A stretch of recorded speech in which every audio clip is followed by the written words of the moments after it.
Muy buenas noches, bienvenidos una vez más a otra emisión especial de Proyecto 40. Y me gustaría empezar con Alejandra.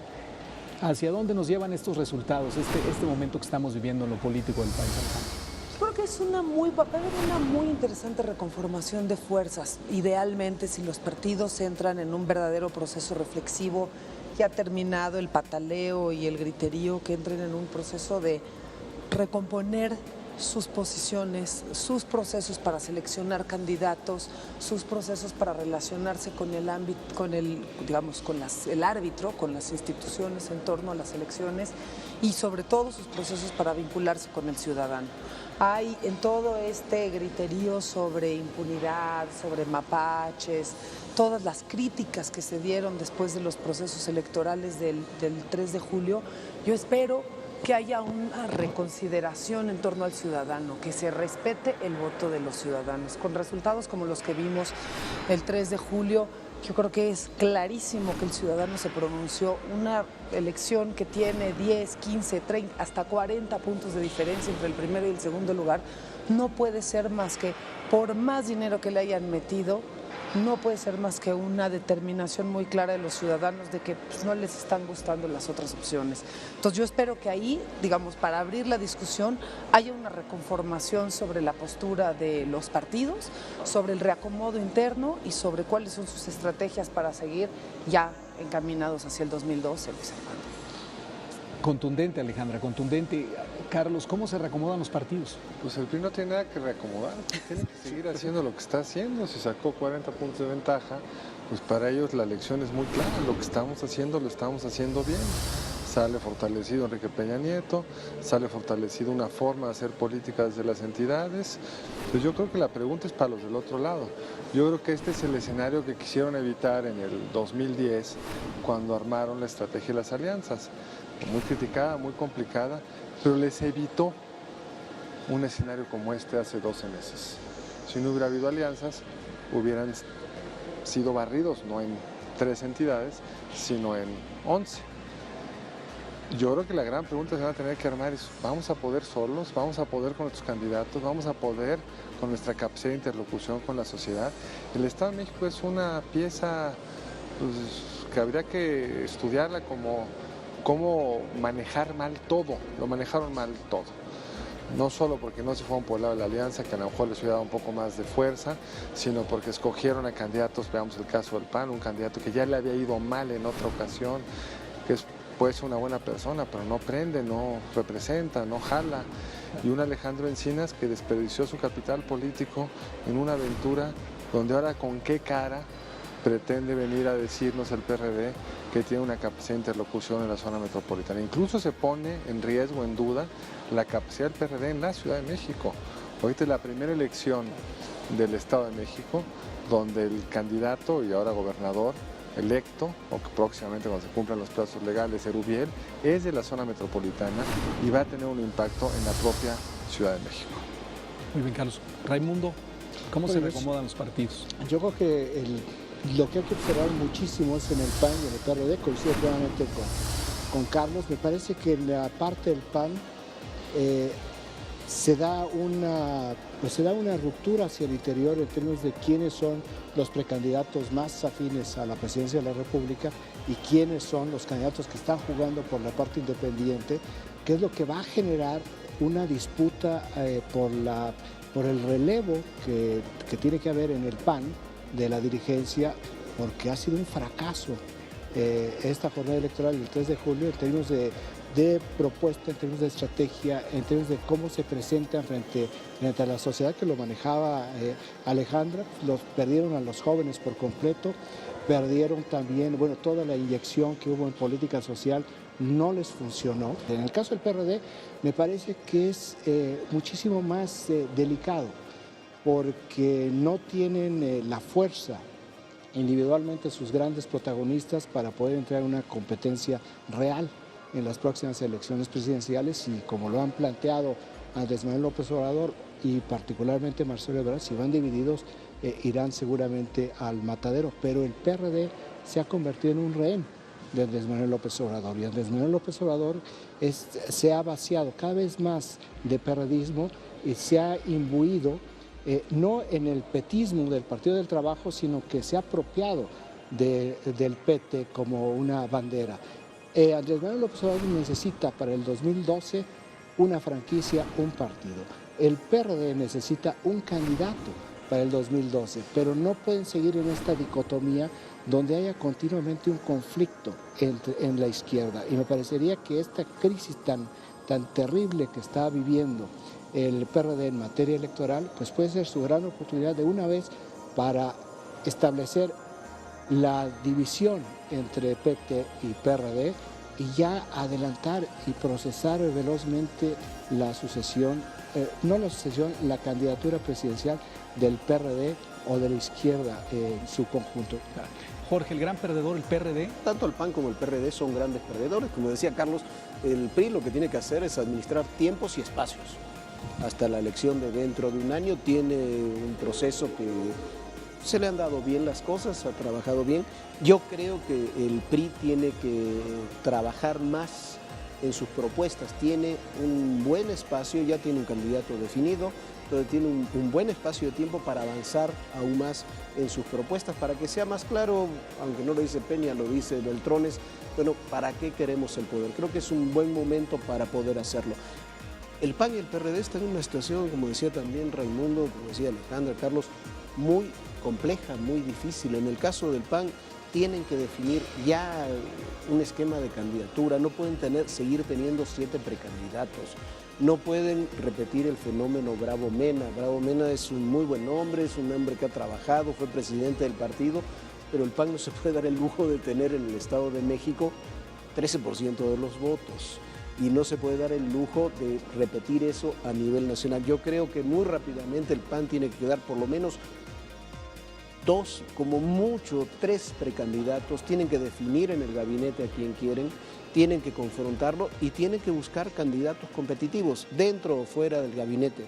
Entre los que están en el gabinete, por lo menos de los que más suenan, se ve complejo hacer un candidato competitivo, por ejemplo, Ernesto Cordero, en los meses que quedan. Es difícil, será difícil. Si lo van a hacer, lo tienen que decidir ahora. Creo que eso es parte de lo que tienen que hacer y parte también de una transformación donde ya el equipo de campaña de alguna forma va a comenzar a operar en un partido que evidentemente sus órganos de dirección y su área electoral no está funcionando. Y en el caso del PRD, yo lo que creo que el que ganó con estos pésimos resultados electorales es Andrés Manuel López Obrador. López Obrador impuso a Encinas, impuso la línea, están en una línea mucho más beligerante que la que podría reflejar Marcelo. No solamente el PT se lo ha apropiado, el Convergencia está cambiando de nombre para adaptar el nombre del movimiento de López Obrador. Y quizás lo mejor es lo que dice Raimundo, bueno, ya definir de una vez las cosas, decidir qué es el PRD, qué es Convergencia y el PT, pero eso implicaría, creo yo, que el PRD fuera con un candidato diferente a Andrés Manuel y no los veo decididos a ir con un candidato diferente a Andrés Manuel. No creo que Marcelo tampoco esté dispuesto a hipotecar su capital político yendo con 2 candidaturas, Andrés Manuel por una parte y él por la otra parte, y que se queden los 2 con 10% de los votos. Lo que sí es un peligro, lo que ya también se dijo aquí para el PRD, que es, perdieron por segunda vez ya el área metropolitana de la Ciudad de México y corren un serio riesgo de perder la Ciudad de México en las elecciones del 2012. ¿Que sería el fin del PRD? Que sería el fin del PRD porque... a ver, tú no puedes pretender la presidencia de la República y tener 1% de los votos en Coahuila. No, bueno, en Coahuila prácticamente desaparece, ¿no? 1% de desaparece. Los votos. Pierdes, ahora, no sé cómo es la ley, pero pierdes hasta el registro. Sí. En el caso del PAN, el costo, reacomodo en la dirigencia, ¿se ve un acomodo en la dirigencia nacional? Yo creo que una cosa que dijo Raimundo, de cómo construyes candidatos que puedan ganar. Los buenos hombres que pueden ser buenos administradores que vienen del círculo cercano al presidente no han funcionado electoralmente. Y es difícil que funcione, no tienen los talentos, las historias, las características.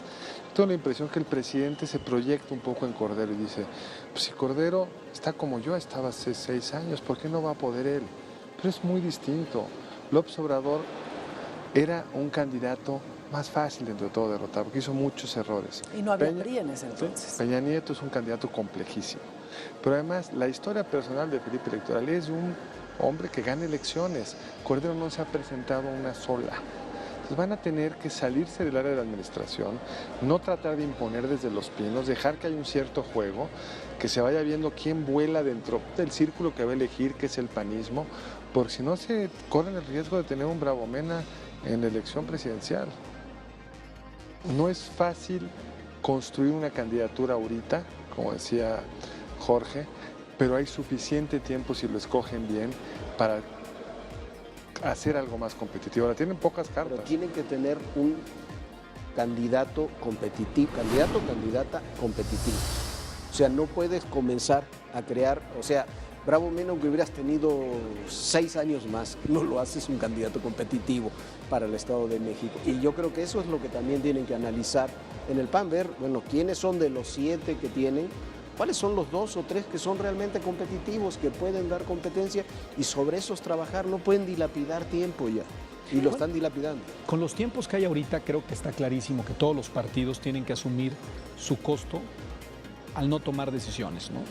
¿Tú qué opinas, Raimundo? ¿Cómo lo sientes? No, yo creo que entran un par de meses, y ahorita digo por qué un par de meses, los periodos de prueba para varios precandidatos. Pienso en los 2 meses en función mucho de la entrega del presupuesto, que Ernesto Cordero tiene que mostrar que es capaz de salirse de ese espacio cómodo, electoralmente hablando, de la administración, del trabajo de gabinete, y mostrar que esa bonomía que tiene en privado sí se puede traducir en una conexión con el electorado, porque no basta ser una buena persona o ser muy brillante, ser muy audaz, ser un gran tipo, que conectar directamente con el electorado. Entonces, si pienso yo en este terreno de las hipótesis y los escenarios, si Ernesto Cordero demuestra al presidente que es capaz de poder crecer y entonces el presidente ve en Ernesto Cordero un alter ego,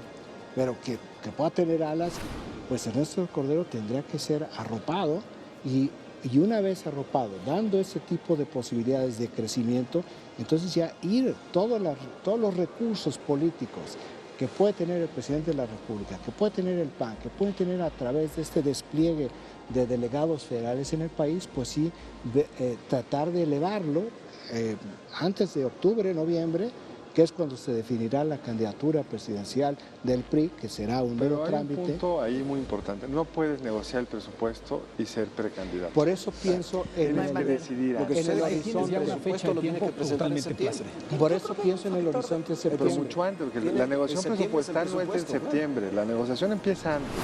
Sí. Tú requieres un interlocutor que para los partidos, pues bueno, está cargado de un lado, pero no es parte de los actores. Nos Sí, queda, ese- vamos, estamos a nada de ir al primer corte. Yo quisiera nada más dejar para lo que sigue, justo lo que sigue para los mexicanos, que nos toca como país ya en este proceso en el que estamos, un proceso electoral que sin duda no va a ser sencillo.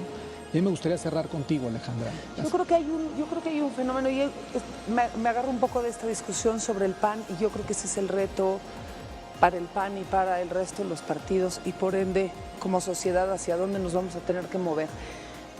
Todas estas discusiones que se hacen sobre que el regreso al PRI es el regreso al pasado, es una melancolía por un tiempo que ya no existe, yo creo que se debe y sucede generalmente en sociedades cuando el gobierno entrante, después de un régimen tan largo como el priista, no da resultados. Y durante los 10 años que llevamos de panismo, si bien han habido cambios, los resultados no son tangibles. Y por algo la sociedad se está volcando hacia candidatos. El PRI ha demostrado capacidad para aprender y capacidad para cambiar. No sé si en el fondo cambió o no cambió, si el dinosaurio está vivo o no está vivo. Lo que sí está claro es que nos pusieron una cara y una faceta y un discurso completamente distinto que aparentemente está jalando a la ciudadanía hacia un México muy distinto al del discurso del pasado, que es el constante que traemos tanto con el PAN como con el PRD.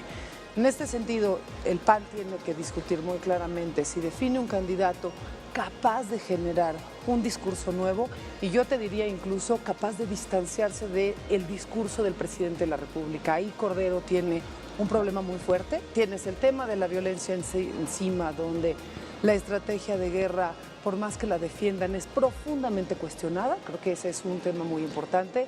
Y el otro es el institucional. ¿Qué tipo de instituciones nos están dejando y con qué tipo de instituciones nos vamos a mover?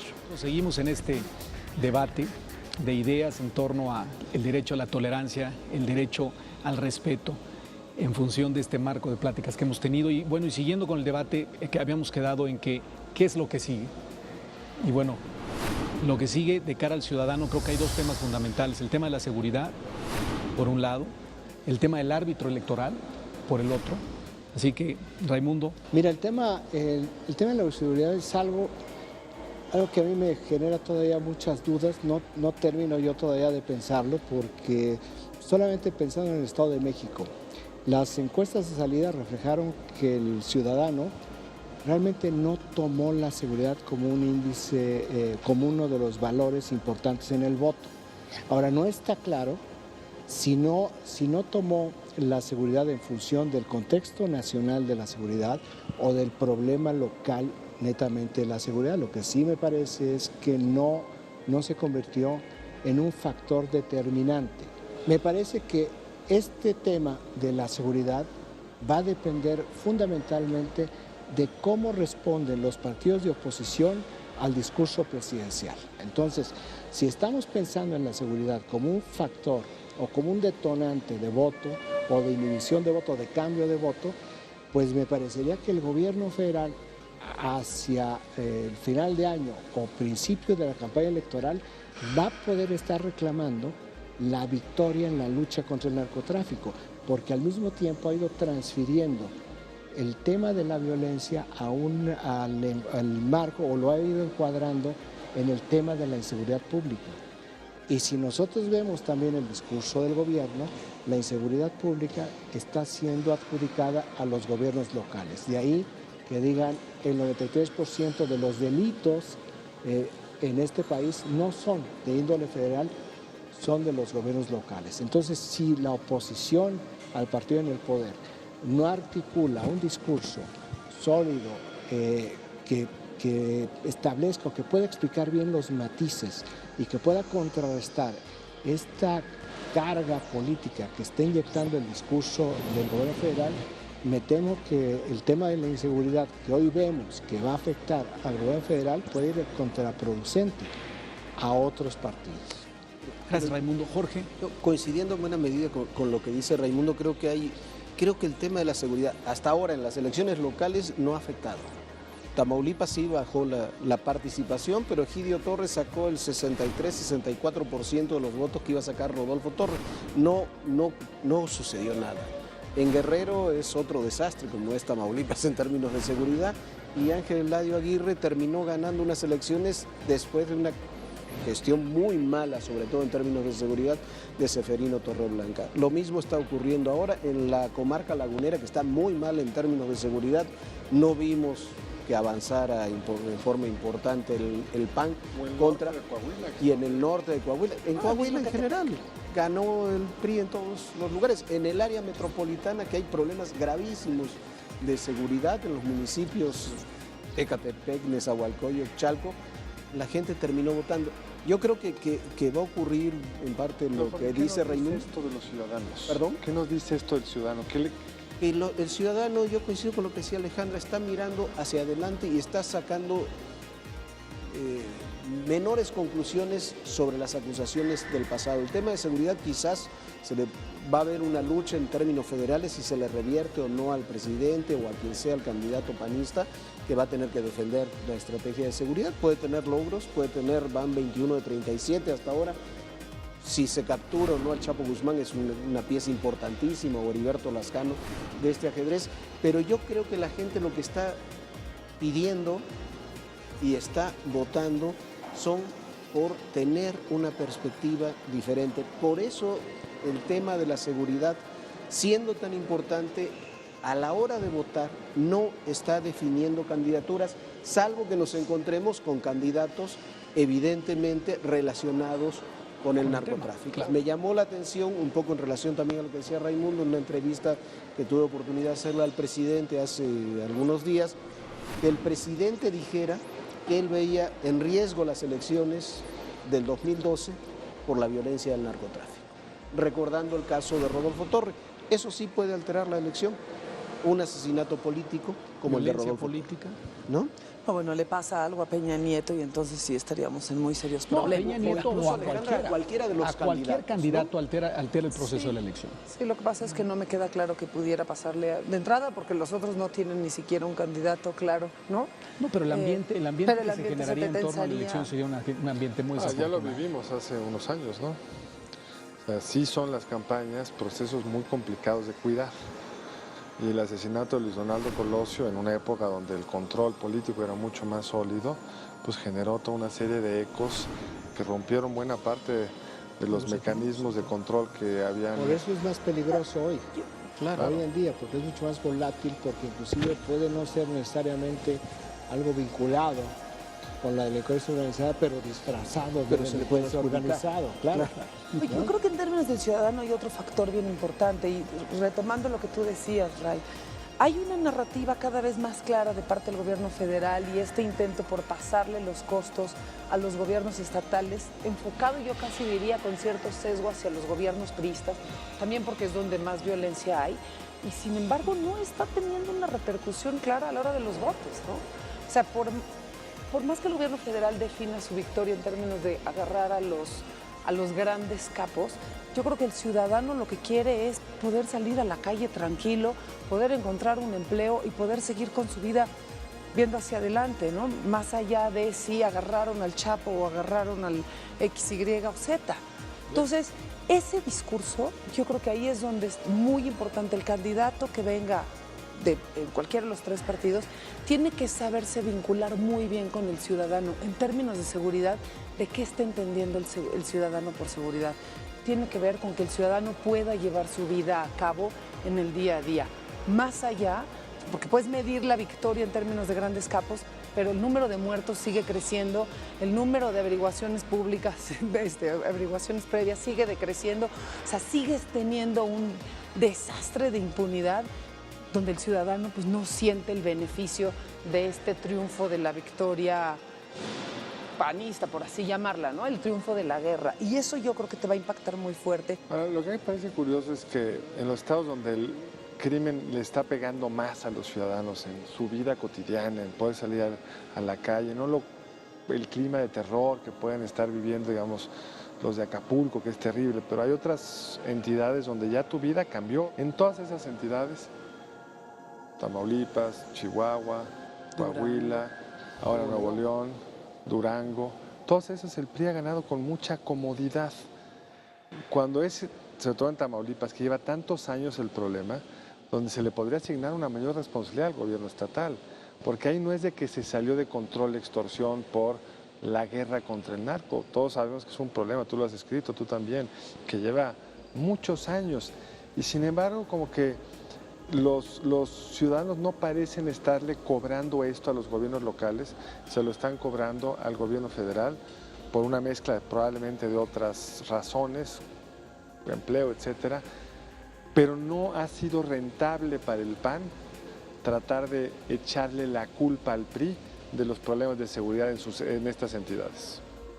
Ahora, habiendo platicado ya al respecto, y sobre todo por los tiempos del tema seguridad, en torno al árbitro electoral, Raimundo, con estas condiciones de árbitro, ¿qué futuro nos depara?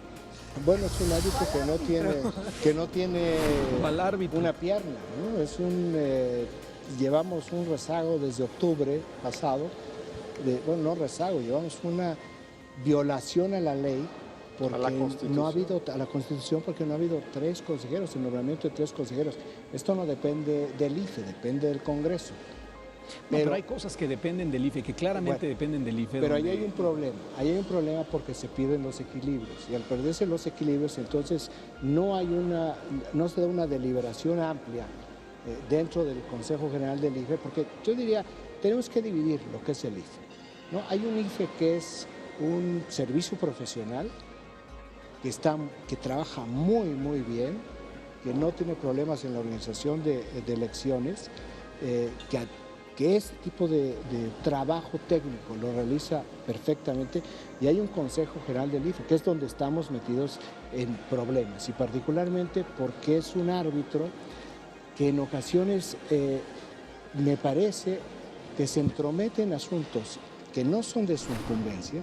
Claro, yo soy muy ortodoxo, yo pienso que el órgano electoral pues, debería de administrar elecciones y contar votos y nada más, pero se ha metido en una serie de fallos y decisiones donde la falta de este cuerpo colegiado completo pues lleva a situaciones de empates como la multa que quedó suspendida al Partido Verde por utilización irregular de recursos en campañas electorales, o como lo que sucedió con el tema de la llamada espotización del país, donde desde mi punto de vista emiten un fallo que adolece o que cae en lagunas de orden técnico que vuelve muy inviable la posibilidad de llevar a la práctica en términos técnicos reales, no políticos, no de voluntad política o no de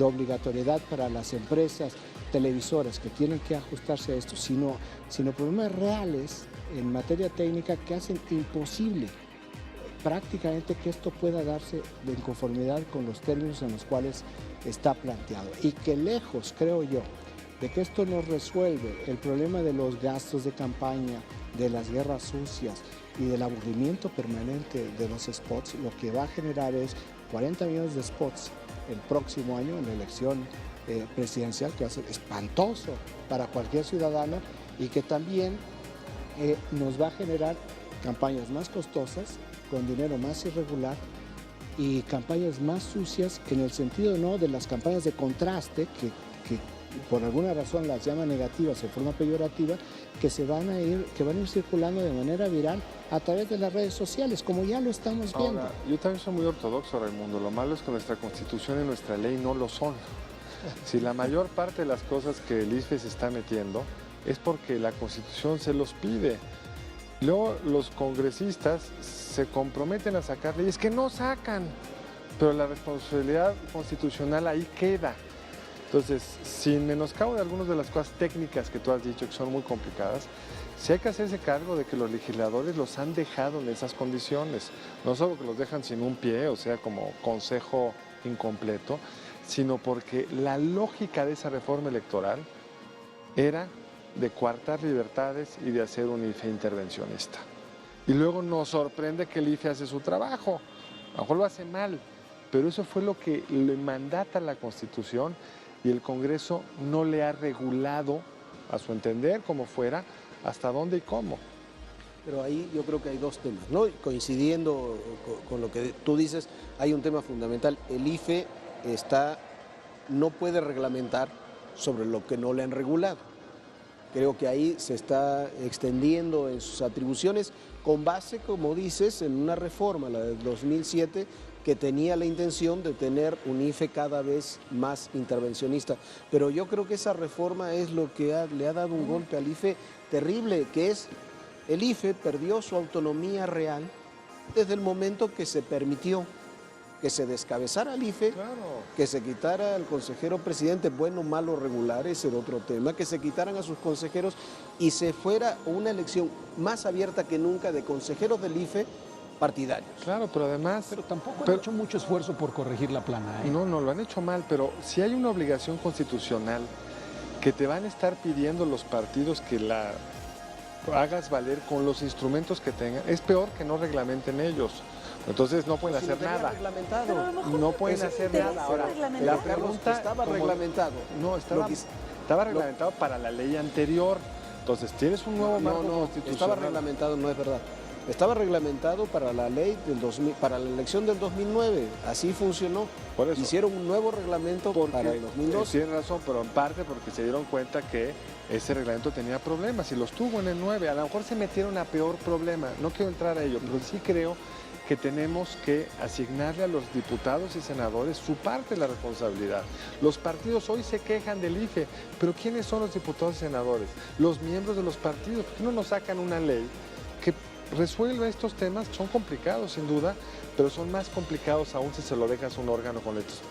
Sí, pero el papel de inquisidor y sobrepasado que ha tomado la institución como garante de la próxima elección, yo creo que eso no es un papel que los ponga en un plano sólido. No está mal, eso que está los mal. ponga en un plano confiable y que sobre todo estén ellos siendo sensatos y recapacitando sobre qué papel van a jugar entonces con las condiciones que ellos mismos están generando. Yo casi creería que el IFE lo que está tratando de hacer es que le hagan caso, es así como levantar la Sí, voz, pero hacer escándalo en el oye, porque los partidos, si regresamos a los congresistas, pues, si las prioridades de los partidos se definen, automáticamente actúan y lo hemos visto con todas y cada una de las leyes. Cuando en serio ya les entra la prisa a cualquiera de los tres partidos, se mueven y empiezan a legislar. O sea, aquí claramente se han venido haciendo guaje los tres partidos, porque además ninguno de los tres lo pone realmente sobre la agenda, más que cuando están ante periodistas y entonces gritan un poquito de sí, ya lo vamos a hacer, pero no lo acaban haciendo. Y parece que esta ambigüedad, el no tener tres consejeros, el no tener un reglamento adecuado, pues les viene bien, porque mientras van haciendo sus acomodos de fuerzas, van viendo cómo están sus relaciones con los distintos medios, van viendo cómo van a acomodar sus fuentes de recursos, van viendo cómo le hacen para darle la vuelta y hacer un reglamento ad hoc que beneficie a los propios partidos a la hora de la elección del 2012. En el momento en que los tiempos se acerquen, van a tener mucho más claro qué restricciones le van a poner al IFE. O sea, lo que estás viendo es un IFE básicamente secuestrado por los partidos. Mi lectura de lo que está haciendo el IFE ahorita es, realmente está haciendo ruido para que le hagan caso, para que alguien lo regule lo antes posible y no quedarte hasta el último momento. Con una enorme falta de personalidad, Con con una una enorme enorme falta de credibilidad, con un se está que, dando de tiros en los pies, que parece. no brinca, que no ha podido ejercer su autoridad porque se suicidó. Bueno, no ha sido capaz ni de cabildear con los partidos el que le pongan sus Por ejemplo, consejeros. en relación a lo que decía Carlos, ¿qué sucede si el IFE dice, señores, no vamos a reglamentar nada y no podemos hacer nada hasta que nos pongan los tres consejeros que falta, como dice la Constitución, y no podemos de ninguna forma reglamentar hasta que ustedes no legislen y poner la crisis en otro ámbito? Sí, el pero IFE le no das lo más hace tiempo a porque los siente que partidos. no tiene legitimidad para hacerlo. Yo no veo al IFE de época de Woldenberg esperando que tuvieran tres consejeros menos. Hubiera actuado de forma completamente Sí, diferente. ha perdido mucha capacidad, inclusive hasta de intimidación o de respeto. Mira, el día de la elección, el 3 de julio, sale el órgano local en el Estado de México diciendo pues hay 15 empresas que violentaron las disposiciones sobre la difusión de encuestas de salida. Pues yo no he visto a nadie realmente temblando por esa disposición, sino al contrario, hay tal molestia contra los órganos electorales que dicen, bueno, sigamos actuando, sigamos presionando para que esto de una vez explote. Y va a explotar porque la reforma constitucional es un engendro de origen. Estoy totalmente... Si yo creo que les pongas a los que les pongan, las regulen como las quieren regular, es que es una estupidez. Es que el órgano electoral tiene un pecado de origen, Ese es el órgano problema. electoral, Bueno, pero que si fue le debe su vida a la los partidos. pérdida de su autonomía. Es parte de la Claro. reforma. Cuando hablo de la reforma es el propio nacimiento de estos consejeros, que fueron parte de esa negociación y que aceptaron en ese contexto ser consejeros. Y los consejeros saben que si en el 2012 a los partidos o a parte de los partidos no les gusta cómo salió la elección, también los van a cambiar. Claro. Ya se sentó Saben a quién le deben precedente. su chamba, ¿no? Se sentó precedente y saben que todos, desde el primero hasta el último, siempre fue así, pero nunca fue en forma tan abierta. Por eso faltan esos tres consejeros, son consejeros de partidos. Esa sí es una pérdida Claro. ciudadana, ¿no? Muy, muy directa y muy tangible. Eso a los ciudadanos la perdimos frente a los políticos en el Congreso. Ante las condiciones, los resultados que tenemos, ¿qué podemos esperar, Carlos? Pues mira, yo creo que vamos a tener un año que va a estar totalmente pintado por el fenómeno electoral, obviamente, donde mucho va a depender no solo del éxito al que hacía referencia Raimundo, si caen otros 10 o 15 desde el punto de vista de la comunicación del gobierno, pero también mucho de qué pasa con el fenómeno de la violencia. Decías tú que lo de Juárez como en el pasado, como hay ciertas tendencias que parecen indicar que lo de Juárez se está componiendo, no sé si sea cierto o no, pero va a ser muy distinto una elección, Luis, si estamos en marzo del año entrante con un claro cambio de tendencia, así estamos, como estamos ahora, con un nuevo incremento en el número de muertos, de asesinados, como está sucediendo en este mes. Entonces ese es un primer elemento. El segundo, algo que decía muy importante Jorge, que deberíamos haber puesto más énfasis, pero el tiempo se nos fue, es el tema de para qué quieren gobernar. Cuáles son los proyectos, no solo de Peña Nieto, que es el que debería de concentrarse, porque es el que tiene ya menos que resolver en su partido, pero los tres. ¿Qué nos dijo la elección del domingo pasado? Pues que se resuelva a punta de billetazos. Yo prometo gastar en ti y quitarte impuestos. Extremo el Estado de México. Eso sabemos que no es sostenible, sabemos que a nivel federal es una irresponsabilidad. ¿Cuál sería entonces las razones por las cuales alguien quiere ser nuestro futuro presidente y cuál va a ser para el ciudadano el paquete comparado, los menús comparados, y en función de eso tener que decidir? Muy buena conclusión, Carlos. ¿Cómo concluyes, Alejandro? Yo creo que hay que estar otra vez muy pendientes del ciudadano. Yo creo que la buena noticia de lo que hemos estado viendo es que los ciudadanos deciden y deciden con bastante claridad. Que llega un momento en que tener un árbitro como el IFE que tenemos hoy, así como era fundamental al principio de la transición democrática, este IFE no parece tener mayor importancia. Creo que el ciudadano ve bastante claro qué es lo que quiere y quién es el que le está vendiendo un proyecto hacia adelante. Parece no acabar de reflejarse en ciertas medidas que toman los partidos, pero cuando tienes elecciones tan abiertas, y lo mismo pasó incluso en Juárez, donde a pesar de la violencia que había en el peor momento de la ciudad, ganó el PRI y repitió el PRI, ¿no? Entonces, no estoy clara que sea esa violencia lo que te va a determinar quién va a ganar la elección, sino el ciudadano está mucho más claro sobre quién le está vendiendo un proyecto más razonable, un discurso más abierto, un discurso con más perspectiva, y en ese sentido creo que la ciudadanía está un poco rebasando a las instituciones que siguen como atoradas en sus viejas reglas. Eso me parece una muy buena noticia, y creo que el candidato que logre realmente pescar esto y generar presión o definir su proyecto en torno a esto va a tener mucho más ventajas de lo que podemos ver. O sea, yo soy mucho más optimista en este sentido, ¿no? Raimundo, ¿cómo Más concluyes? que conclusión, yo diría, bueno, más bien mi mapa de navegación político-electoral antes de poder tener una conclusión. Es un verano en el cual se definirán internamente los partidos, se empezarán a ver claramente hacia septiembre, octubre, quiénes van a ser realmente los candidatos a la presidencia. Una vez que estén los candidatos a la presidencia, va a ser un juego totalmente diferente. Y a partir de ahí, yo digo, vamos a ver lo que están planteando en términos de, no es únicamente cara, no es únicamente el candidato, que es muy importante, es más importante que otras cosas, pero también qué es lo que traen detrás, y más importante, los políticos relacionarse con la gente.